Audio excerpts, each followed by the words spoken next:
రే ఇంట్లో సిలిండర్ అయిపోయిందంట, సిలిండర్ అంటే వేసుకురారా. ఏంటి రానా? ఏంటి అన్నతో ఇలా మాట్లాడేదే? అన్నయ్యకి రెస్పెక్ట్ ఇవ్వాలని తెలియదు అనుకో.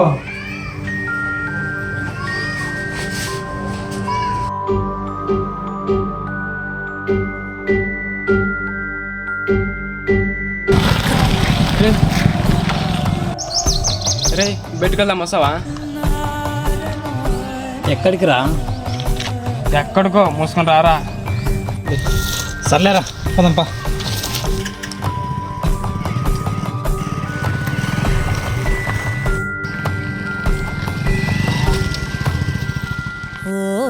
చావు కన్నా ఘోరమంట అన్నా, నీకు పెళ్ళి అయినంత మాత్రాన ఇంతలా మారిపోవాలా? అంటే చితిమంటయే అదిలోనే సిద్ధమంట ముగింపు